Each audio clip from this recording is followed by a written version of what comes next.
अब देखिए आपकी तैयारी बहुत अच्छी हो सकती है, लेकिन हो सकता है तैयारी अच्छी होने के बावजूद भी हम एग्जाम को क्वालिफाइड क्यों नहीं कर पाते एसएससी जेईई प्री की।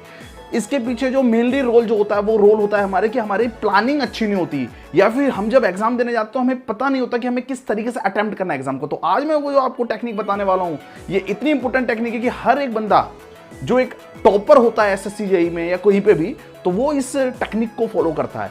तो ये टेक्निक आप भी अपनाइए और आप डेफिनेटली एग्जाम को क्वालिफाइड करोगे, लेकिन आपकी तैयारी अच्छी होनी चाहिए मेनली, ठीक है।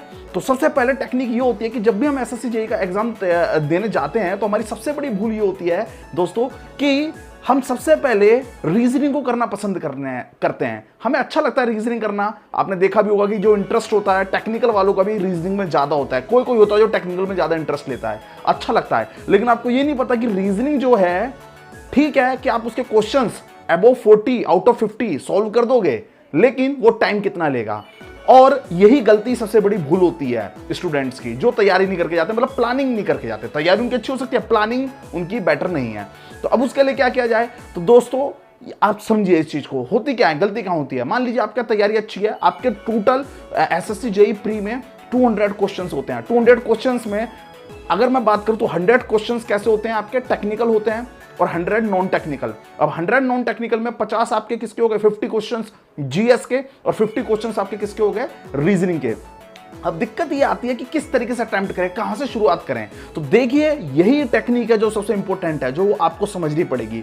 आप कभी भी जैसे ही आप ऑनलाइन आपका एग्जाम होता है यहां पर, जैसे ही आप एग्जाम को खोलते हो, जैसे ही आपका एक्सेस हो जाता है आपका जो एग्जाम होता है, तो जैसे ही आप उसमें प्रोसीड करते हो, तो ध्यान रखना आपका कि आप सबसे पहले आपकी कोशिश होनी चाहिए हमेशा टेक्निकल क्वेश्चंस को सॉल्व करने की, ठीक है। क्यों टेक्निकल क्वेश्चन सॉल्व करने की क्यों होनी चाहिए, देखो तैयारी आपकी अच्छी है, मैं मान के चल रहा हूं, उसके बाद ये प्लानिंग की बात बता रहा हूं।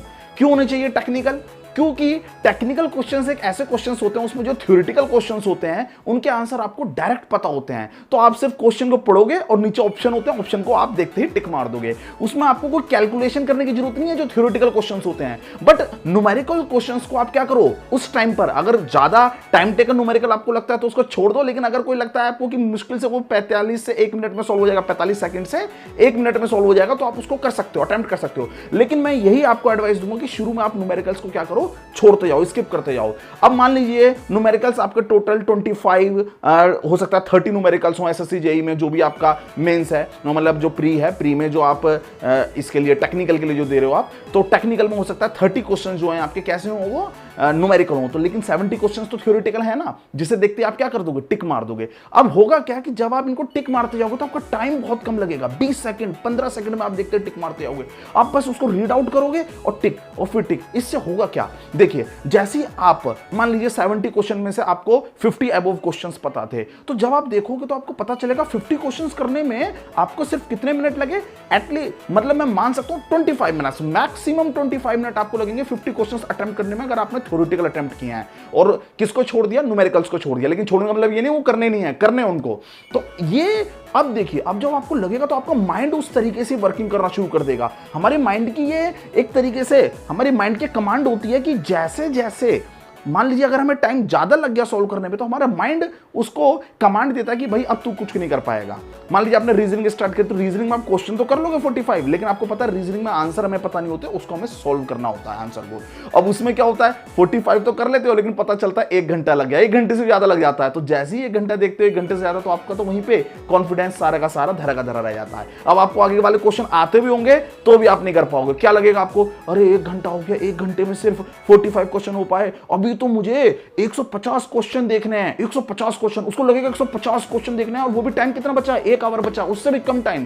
तो होगा क्या, इससे उसका कॉन्फिडेंस लूज हो जाता है और वो एग्जाम से हार जाता है। दोस्तों उसका एग्जाम क्वालिफाइड नहीं हो पाता, इतना नॉलेज होने के बावजूद भी नहीं हो पाएगा उसको क्वालिफाइड। लेकिन एक की स्ट्रेटेजी बहुत अच्छी है, उसने प्लानिंग करी है कि स्टूडेंट ने, उसने क्या करा, सबसे पहले टेक्निकल क्वेश्चंस करे, कौन से वाले, जो उसे पता थे, थ्योरेटिकल क्वेश्चन जो देखते टिक मार रहे थे। उसके बाद जब आप कर लो तो उसके बाद दोस्तों जीएस को उठाओ। जीएस के क्वेश्चन भी कैसे होते हैं आपके, जीएस के क्वेश्चंस भी आपको पता होंगे, कोई न्यूमेरिकल तो होंगे नहीं, सब कुछ थ्योरेटिकल होगा। तो थ्योरेटिकल को देखने में भी कितना कम टाइम लगेगा, बहुत कम टाइम लगेगा। मान लीजिए आपने जीएस में 30 क्वेश्चंस कर दिए, 50 में से 30 क्वेश्चंस, तो मुझे नहीं लगता उसमें 15 मिनट से ज्यादा आपको लगेंगे। 15 मिनट में आप 30 क्वेश्चंस कर लोगे। तो अब तक आप क्या कर रहे हैं, अपने 45 मिनट्स दिए, 45 मिनट्स में आपने लगभग 45 मिनट्स मान लो, 45 मिनट्स, तो आपने 40 टू 45 मिनट्स में लगभग कितने क्वेश्चन सीन कर लिए? लगभग 80 से 90 क्वेश्चन आपने कर लिए 45 मिनट्स में। तो ये कॉन्फिडेंस आपके अंदर क्रिएट कर देगा कि अब मेरे पास में टाइम बहुत ज्यादा है, टाइम की कोई कमी नहीं है और क्वेश्चंस भी मैं कर लूंगा। आपको वहीं से गट्स आना शुरू हो जाएंगे, आपको कॉन्फिडेंस आना शुरू हो जाएगी। मैंने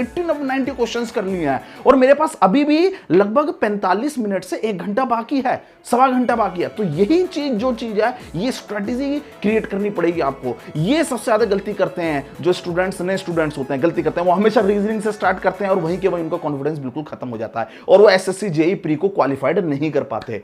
अब ये प्रैक्टिस आपको करनी पड़ेगी कि मेरा कोई भी क्वेश्चन जो है वो 30 सेकंड 45 सेकंड से ज्यादा ना ले। कौन सा वाला? जो न्यूमेरिकल पोर्शन है वो वाला। अब न्यूमेरिकल पोर्शन में हो सकता है आपको 1 मिनट लग जाए, होगा 1 मिनट से ज्यादा भी लग सकता है, लेकिन जब आप 1 मिनट दोगे क्वेश्चन को, आपकी प्रैक्टिस अच्छी है, तो अब आपके अंदर कॉन्फिडेंस जब आ जाएगा तो आपका माइंड भी उसी तरीके से वर्क करता है। दोस्तों माइंड हमारा जो होता है उसी तरीके से कमांड देता है जिस तरीके से हम सोचते हैं। अगर हमें अंदर से हैप्पीनेस फील होगी तो हैप्पीनेस फील होने की वजह से क्या होगा? हमारा माइंड तेज वर्क करेगा। समझ आ रहा है या नहीं आ रहा?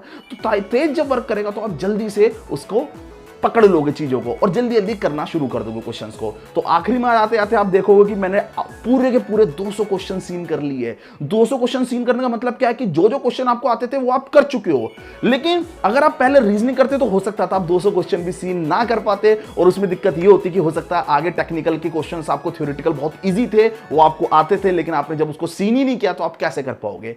दोस्तों अब मैं आपको बताना चाहता हूं कि ये मैं क्यों बता रहा हूं आपको। देखिए सारे के सारे क्वेश्चन 200 के 200 क्वेश्चन की इक्वल मार्किंग होती है। वेटेज कितनी होती है? 1 नंबर। अब 1 नंबर में या तो आप 2 मिनट दे दो, 3 मिनट दे दो, या 1 नंबर में आप 30 सेकंड दे दो, तो नंबर तो सेम लेकर जा रहा है। वो जब नंबर सेम लेकर जा रहा है तो हमें वहां पर कुछ ये नहीं कि हमारे को कोई एटीट्यूड दिखाना है कि नहीं मैं तो इसको क्वेश्चन को सॉल्व करके रहूंगा रीजनिंग के। हमें वहां पर क्वालिफाइड करना है एग्जाम को। तो भैया जब सबकी वेटेज सेम है तो आपको क्या करना पड़ेगा?